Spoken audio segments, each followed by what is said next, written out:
In the Black Out Loud. Values clash. Being asked to do or say something that misaligns with our core values can be both stressful and distressing. However, there are ways to navigate these situations with professionalism and integrity. By Nicola Heath. This article has been edited for audio purposes. Article begins. In the complex modern workplace, it is not uncommon for employees to face requests from higher up that conflict with their personal values. Simon Longstaff, AO FCPA, Executive Director of the Ethics Centre, says humans are driven by values and principles. He says both are essential and both do different work. Values typically allow you to distinguish between options that you think you might prefer. Principles shape how you get those things. If you are unaware of either of them, you are potentially at risk. Longstaff believes individuals should clarify their own values and principles through personal reflection, discussions with friends and associates, or thought experiments and tests. One such test is the Ethics Centre's Viewfinder, which helps leaders determine their ethical decision-making style and, where possible, seek employment with organisations with similar values.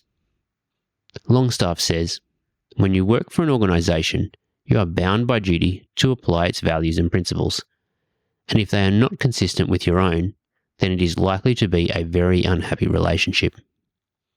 The first step for an employee facing a request at odds with their personal beliefs is to determine what is at stake and whether the action is consistent with the organisation's values. Longstaff says, we've seen throughout recent history that it's possible for organisations to make all sorts of claims about who they are and what they stand for, and yet require their employees to operate in a way that is deeply inconsistent with those claims. If the request is at odds with organisational values, the employee has three broad choices. The first is to carry out the task, a course of action that carries its own risks, including in extreme cases, a phenomenon known as moral injury. Longstaff says that's where you engage in conduct that you subsequently come to realise is fundamentally wrong. You judge yourself to be complicit. You feel guilt and find that you are not the person you thought you were. Moral injury can cause significant psychological harm, Longstaff says. It can be a terribly devastating moment where the image you have of yourself is shattered by the realisation of what you did. The second choice is to refuse the request.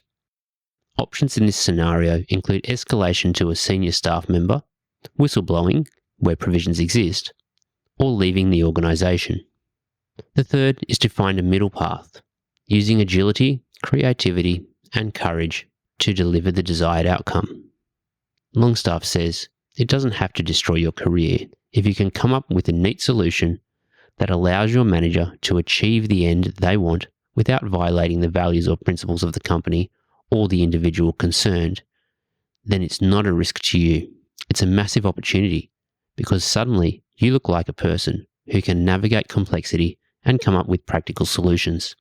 Sarah Blake is a conflict strategist and mediator.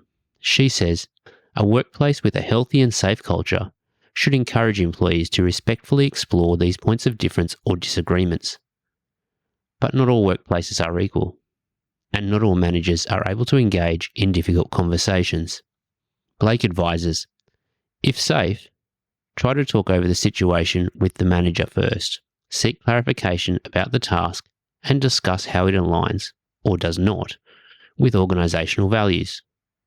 Try to negotiate an outcome that suits both sides. If this fails, a third party, such as a senior manager or a representative from human resources or a union, may need to get involved. Blake says, mediation, either externally or internally, may be a way to help you and your manager find a solution that you can both live with, without the negative costs of ongoing disputes. A difficult conversation in the workplace need not lead to an outbreak of hostilities. Blake offers 4 tips on how to handle the situation productively. Tip number 1, manage emotions. As with any disagreement, points of difference can quickly escalate to conflict when our emotions start driving the interaction. If your manager has requested that you do something and you've identified a misalignment, pause. Leaping in with righteous anger will not help. Tip number 2, approach with curiosity, not defensiveness or judgment. Explore the discomfort, why the issue matters, and what is important to you both. So often, I have seen people discover that their values were similar, but they had both weighted their priorities differently. Tip number 3, focus on outcome. Consider your options and alternatives before you have a conversation with the manager.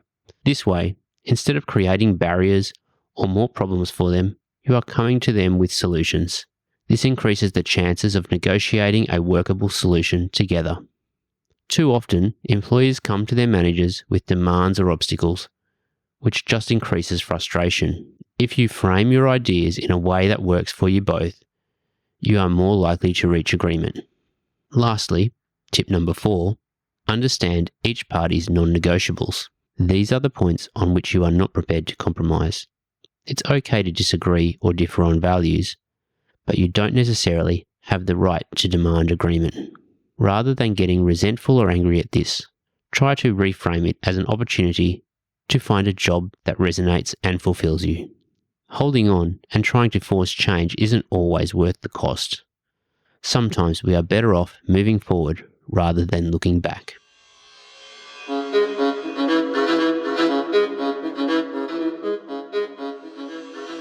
In the Black Out Loud.